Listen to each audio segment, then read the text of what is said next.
کے نام سے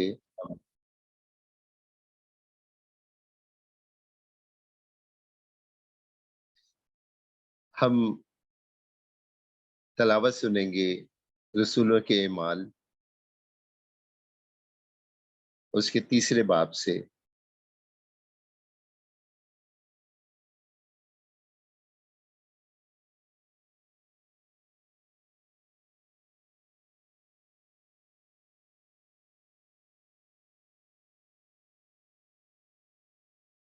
بس اپنے گناہوں کے مٹائے جانے کے لیے توبہ کرو اور رجوع لاؤ تاکہ خداوند کے حضور سے تازگی بخش ایام آئے اور وہ اس مسیح کو جو تمہارے واسطے مقرر ہوا یعنی یسوع کو بھیجے۔ تم انبیاء کی اولاد ہو اور اس عہد کے ہو جو خداوند نے ہمارے لیے ہمارے باپ دادا سے باندھا جب ابراہیم سے کہا کہ تیری نسل سے روئے زمین کے تمام قبیلے برکت پائیں گے۔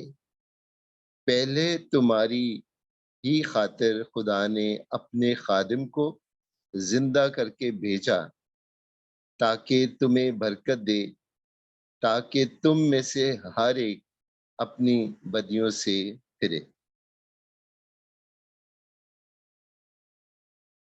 پاک کلام کے پڑھے اور سنے جانے پر خدا کی برکت ہو۔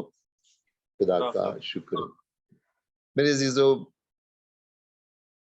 آج ہم تھوڑا سا بپتسمے کے متعلق جانیں گے، کیونکہ جوڈ بھائی نے کہا تھا کہ بپتسمے کے متعلق تھوڑی سی بات کریں گے۔ یہ ایک طریقے کا لیکچر تو نہیں ہوگا، تھوڑا سا بائبل سٹڈی ٹائپ کا ہی ہوگا، اور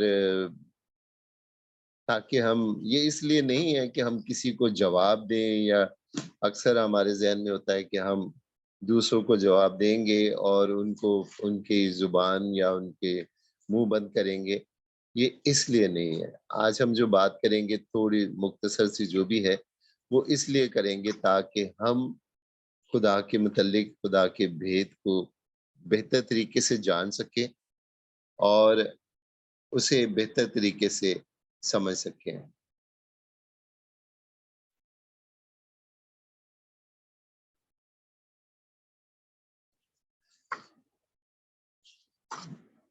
جیسے کہ آپ جانتے ہیں کہ سیکرمنٹ 7 ہے، اور یہ 7 سیکرمنٹ جو ہے ان کو 3 حصوں میں تقسیم کیا جا سکتا ہے۔ پہلا ہے بنیادی سیکرمنٹ۔ بنیادی سیکرمنٹ میں بپتسمہ، اعتراف اور یوکرسٹ آتا ہے۔ پھر 2 شفا کے سیکرمنٹ ہیں، یعنی آخری مالش یا بیماروں کی مالش یا ملاپ کا سیکرمنٹ بھی جسے کہتے ہیں، اور دوسرا ہے معافی کا سیکرمنٹ یعنی اعتراف کا سیکرمنٹ۔ جب تک ہم اعتراف نہیں کرتے، جب تک ہم معافی نہیں مانگتے، ہم شفا نہیں پاتے۔ گناہوں کی معافی مانگنا اور دوسروں کو معاف کرنا اس کا حصہ ہے۔ اور 2 سیکرمنٹ جو ہیں وہ خدمت کے سیکرمنٹ ہیں، یعنی نکاح کا سیکرمنٹ بھی خدمت کا ہی سیکرمنٹ ہے، اور جو ہولی آرڈر ہے وہ بھی، یا پاک خدمت، وہ بھی پاک خدمت کا سیکرمنٹ ہے۔ بپتسمہ پہلا سیکرمنٹ کہلاتا ہے، اور یہ مسیحی زندگی کی بنیاد ہے۔ یہ وہ سیکرمنٹ ہے جس سے ہم گناہ سے آزاد ہوتے ہیں۔ یہ وہ سیکرمنٹ ہے جس کے ذریعے سے ہم خدا کے بیٹے اور بیٹیاں بنتے ہیں، اور ہم اثر نو جنم لیتے ہیں۔ ہم کلیسیا کے ممبر بنتے ہیں، ایک مسیحی خاندان کے ممبر بنتے ہیں۔ اور جیسے کہ آپ جانتے ہیں کہ پانی میں ڈوبنا یا ڈبکی لگانا اس کے معنی ہیں بپتسمہ کے، اور اس کے ذریعے سے ہم روح القدس کے ذریعے سے، یعنی جب ہم بپتسمہ لیتے ہیں تو شروع میں ابتدا میں